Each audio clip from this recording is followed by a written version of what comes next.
All right, now here's the part that I warned you about that's gonna seem a little bit odd. So I'm here on the putting green. They just recently aerified the green. So I wouldn't recommend doing this on the course like I am today, but the green's a little bit rough anyways. I do this on the chipping green. Find right by the edge of the green where you're not really gonna mess anything up, even if you take a little bit of a divot as you're first learning this. But after you've done it a while, I'm telling you, you're gonna get just so precise, laser-like precision on your low point. I'm gonna show you exactly how to do that. So what we're trying to be able to do here, if you're gonna be a fantastic pitcher and chipper of the golf ball, is I have to be able to control when my club comes down. I need to be able to have it hit the ground in the same spot every single time and at the same depth. So you can see I'm swinging hard enough there to where I'm actually roughing up. I'm getting a little bit of a smack. You can see some sand kind of popping up as I'm doing that. And because my club face is a little open, it's just the bounce of the club is kind of skipping on the turf. It's not that leading edge. If you expose that leading edge, you're gonna have difficulty digging into the ground. So if I expose that leading edge, I can hit a little too far down, chunk it, and it pops up. I can hit it a little thin and it shoots across the green. If I have the face a little bit open like this, I can still get a little forward shaft lean, and that leading edge just isn't quite exposed there. I'm never gonna dig. You can see I've hit this ground 10, 15 times, and I'm not digging down there. Now there's a difference here in how you've probably seen people say that before, and you probably think, well, you know, Clay, I would just do that. If I could control it like that, I'd just do it.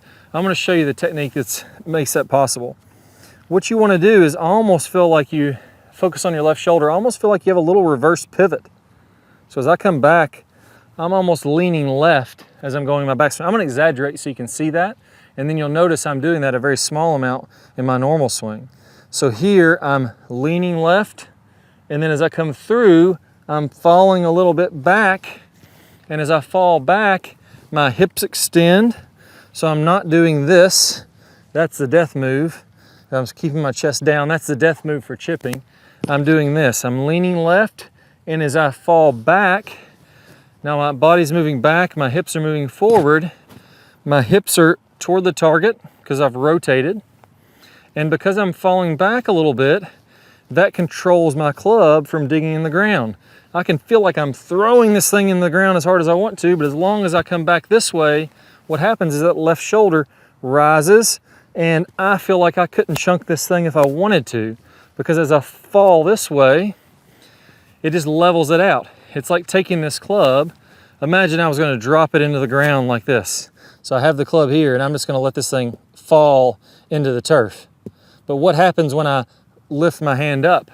Right, as my hand starts to turn back up, it levels it out like a plane coming into a runway. It comes down, it levels out, and then it's gonna come back up if it wants to. Same thing's happening here. I'm letting the momentum of the club swing, and I'm letting the pivot of my left shoulder and my body make sure that that never digs down in the turf. That's why I can take just with one hand. I'll move this ball so you can see. I could take just with one hand, and I could just brush the turf there every single time. It's not like I'm some fantastic athlete. I'm just using the momentum of the club and the pivot of my body to control that low point. So what I'm feeling there, little forward shaft lean, I'm leaning this way, my left shoulder is coming down. I'm exaggerating here on that. You'll see me doing it more to a smaller degree in the real one. And then as I come through, my shoulder leans back, and that keeps me from digging. That's how you can get this low point control really, really good. And eventually what we want to be able to do is we want to be able to hit these golf balls off this green and feel like we're never going to take a divot. I hit that one about 30 feet in the air. I'm never going to take a divot. I'm never going to dig. And I could just sit there and hit them all day. So I've hit 2 in a row. Both of those flew at least 30 feet. They ended up almost 50 feet from me. And I didn't dig anything into the ground. I still hit the turf. I still brushed the grass a little bit. But you can look on the camera, you see there's no digging. I'm not roughing up that turf at all. So I'm making really nice, clean contact. Now I'm going a little farther. That one flew about 50 feet in the air.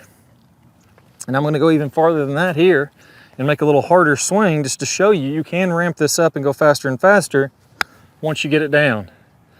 And that's about the max I can do. That's about a 70 footer.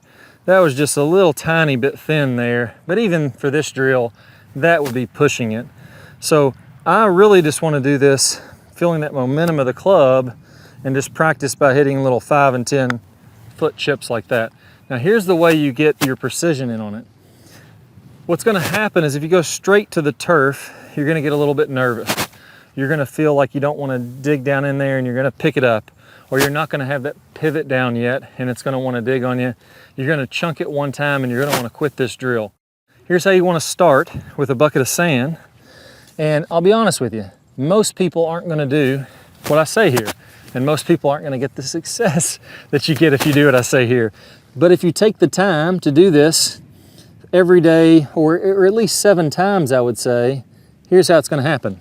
The first time you do this drill, you're gonna think, daggone it, this is impossible. I'm never gonna get this.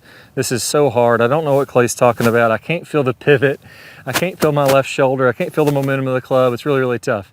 The second time you do this drill, you're gonna think, man, that was hard, but oh, that one I actually hit pretty decent.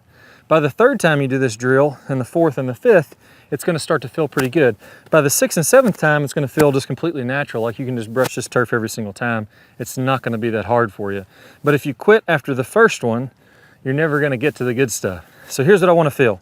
Again, it's like if this club was gonna fall down in the ground, I'm lifting my hands up to keep it from digging there.